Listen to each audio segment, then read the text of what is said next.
Қайырлы күн достар, менің арнама қош келдіңіздер. Бүгін мен сіздермен екі дәмді ерекше салаттың рецептісімен бөлісемін. Бұл салаттарды дайындап, сіз өз отбасыңызды және келген қонақтарыңызды таң қалдыратындарыңыз сөзсіз. Бірінші салатымыз нәзік деп аталады. Енді осы салатты дайындауға кірісеміз. Ең алдымен бізге тауық еті қажет болады. Мен осылай табаға тұз бұрыш қосып қуырып алдым және осылай майдалап турап аламыз. Содан соң консервідегі ананасты да осылай майда кубик етіп тураймыз. Содан соң жұмыртқаның ағы мен сарысын ажыратып, ағын бөлек үкіштің майда жағынан өткіземіз. Сондай-ақ сарысы мен кішкене ірімшігімізді алып, оны да майда үкіштен өткіземіз. Барлық ингредиенттерімізді осылай дайындап аламыз. Ал енді салатымызды дайындауға кірісеміз. Ол үшін бізге осындай форма керек. Кез келгенін алсаңыздар болады.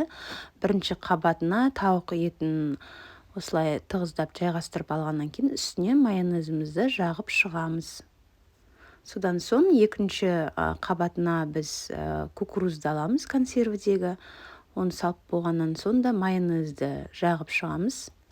Осылай сетка қылып жақтым мен. Ал енді осылай туралған жаңа консервідегі ананастарымызды саламыз. Оны да үстіне майонезді жағып шығамыз. Содан бізде жаңа үкіштен өткізілген ірімшік пен жұмыртқаның сарысын, оны да үстінен майонезді жағамыз. Майонезді көбірек жақсаңыздар да болады, себебі аз жақсаңыздар құрғақ болып қалуы мүмкін. Енді салатымыздың ең жоғарғы бетіне үкіштен өткізілген жұмыртқаның ағын қойып шығып, тоңазытқышқа жібереміз. Келесі кезекте біз осылай салатымызды әсемдеу үшін осындай шариктер дайындаймыз. Ол үшін ірімшік пен бір жұмыртқаны алып, үкіштің майдасынан өткізіп аламыз. Үстінен мен 2 ас қасық қаймақ салдым және кішкене сарымсақ қостым, өте аз қостым. Сіздер өз қалауларыңыз бойынша қоссаңыздар да болады, немесе егер сарымсақты ұнатпасаңыздар, қоспасаңыздар да өте дәмді шығады. Жақсылап араластырып алғаннан кейін осылай қолымызбен шарик жасаймыз, құрт тәріздес етіп. Жалпы шариктердің санына байланысты ингредиенттерді көбейтіп жасай берсеңіздер болады. Менде мысалға дәл осы ингредиенттерден 7 шар шықты. Енді осы шарлар түрлі түсті болу үшін және одан да әсемдірек болу үшін осылай күнжутқа аунатып шықтым бірінші 2 шарымызды. Содан кейін майдаланған грек жаңғағына аунаттым. Негізі өз қалауларыңыз, фантазияларыңызға да байланысты. Кептірілген ас көкке аунатсаңыз болады, жасыл түс береді сол кезде. Алдында енді бізде қызыл тәтті паприка. Осымен біздің шариктеріміз дайын болды. Енді холодильниктен жаңағы салатымызды аламыз. Формасында осылай абайлап алып алғаннан кейін дайындаған дөңгелектерімізді рет-ретімен қойып шығамыз. Жалпы бұл салат дастархандарыңызда ерекше әдемі болып ашып тұратыны сөзсіз. Сіздерге дайындауға кеңес беремін. Өте дәмді, нәзік болып шығады. Ал енді екінші салатымызды дайындауға кірісеміз.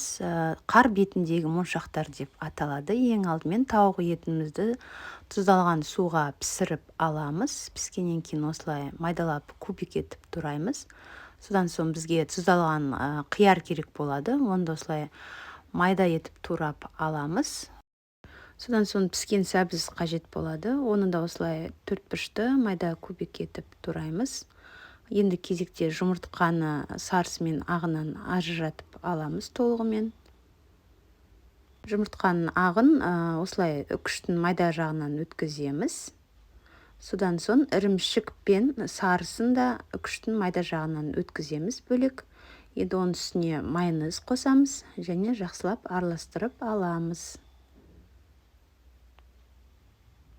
Салатымызды енді жинауға кірісеміз. Ең алдымен осылай тауық етін тарелкемізге дөңгелек формада қойып шығамыз. Үстінен майонез себеміз. Содан соң жаңағы туралған, тұздалған қиярымызды салып, біркелкі етіп майонезді де үстінен жағып шығамыз. Келесі кезекте бізде сәбізді де осылай дөңгелек формаға келтіріп қойып үстіне майонезімізді жағып шығамыз.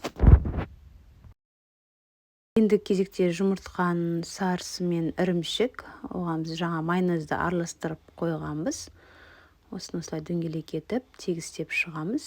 Ал ең жоғарғы бетінде бізде жұмыртқаның ағы болады. Ағын толығымен қаптап, әдемілеп шығамыз. Ол бізде қар сияқты көрініп тұру керек. Ал енді бетіне осылай анардың дәндерін қойып шығамыз. Бұл бізде моншақ сияқты болып тұру керек. Салатымыз дайын болады. Өте дәмді, нәзік. Міндетті түрде осы екі салатты дайындауға кеңес беремін. Назарларыңызға рахмет. Егер видео ұнаса, менің арнама тіркеліп кетуді ұмытпаңыз. Рахмет.